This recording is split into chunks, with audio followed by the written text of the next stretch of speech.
بسم الله الرحمن الرحيم. magacaygu Rashiid Cawil Cabdihiirad, wasiirka madaxtooyada Khaatimo State of Soomaaliya. waan idin salaamayaa dhammaan shacabka Khaatimo meel kasta oo aad joogtaan gudaha iyo dibaddaba. waxaan idinku salaamayaa 114ka. Assalaamu calaykum waraxmatullaahi wabarakaatu. salaanka bacdi waxa aan jeclahay halkan inaan idinkula sheer gareeyo ama aan idinkula wadaago war saxaafadeedkan aan hadda u fadhiyo oo aan duubayo oo ka turjumaya ama ku saabsan war ka soo baxay maanta warbaahinta ku soo baxay oo sheegaya in wasiiro Khaatimo ka tirsan iyo qurbo joog iyo qaar ka mid ah cuqaasha ay ku tageen Caynaba, halkaas oo ay doonayaan inay kula kulmaan qaar ka mid ah wasiirada Somaliland. arrintaas iyada ah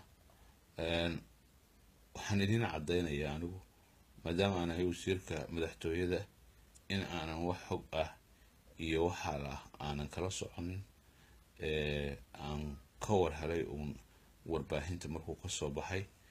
intaa ka bacdi markii aan wareystay gudaha qaar wasiirada ka mid ah, madaxweyne ku-xigeenka, baarlamaanka qaar ka mid ah, waxaa la ii cadeeyay in mowqifkaasi aan loo dhammayn, in mowqifkaasi uusan ku soo bixin si sharci ah, in wada hadalladaasi aanay ku soconin si sharci ah, inaan golaha wasiiradu aanay ka doodin, in aan golaha baarlamaanka la horgeyn, inaan golaha dhaqanka la horgeynin.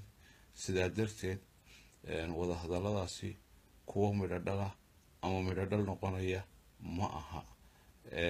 mowqifka anigu aan ka taaganahay iyo xukuumadda inteeda badanina waa kaas. maxaan ku idhahday, waxaan idin cadeynayaa haddii bakuro yahay in aan wax saameyn ah iyo wax burbur ah ku yeelan doonin jiritaanka Khaatimo iyo maamulku guud ahaanba iyo gaar ahaanba aniga. xiriir aan la sameeyay gudaha waxaa haddii bakuro yahay la ii cadeeyay in berito banaanbaxyo ay ka dhici doonaan gobolka Cayn, magaaladiisa Buuhoodle, uu hogaaminayo madaxweyne ku-xigeenka iyo wasiirka arrimaha gudaha, lagaga soo horjeeda mowqifkaas.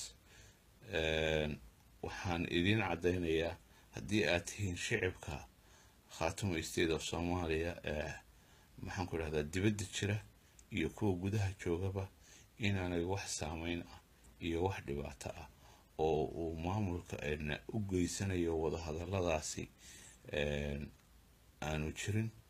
haddii bakuriya uu yahay haddana noqday mid aan midho dhal ahayn, maxaan ku idhahday dad uun adigu gaarihi ay iska qarqoorteen.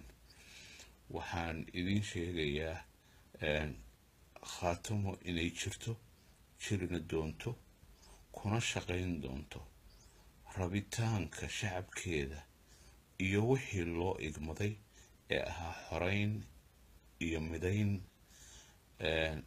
inta ay jirtana ay ku shaqayn doonto.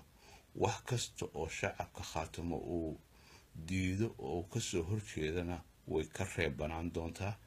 wax kasta oo shacabka uu dalbado ama uu rabana way ku shaqayn doontaa. maxaan ku idhahdaa niyad jab iyo haddii bakuro yahay burbur iyo haddii bakuro yahay hoos u dhac midna idinkuma samayn doonto, annagana naguma samayn doonto. qof kasta waxa aad adigu rabtid ama opinionkaagu waxa uu yahay ee dhab ah ee Khaatimo ka turjumaya ayaynu ku shaqayn doonaa, annaguna aanu ku shaqaynaynaa. waxaa socda shirar goos ah oo gudaha iyo dibaddaba ka socda. waa la isku soo noqonayaa, mowqif fiicanna waa la wada qaadan doonaa haddii alla idmo insha allah. sidaasaan idin sheegaya. wassalaamu calaykum waraxmatullaahi wabarakaatu.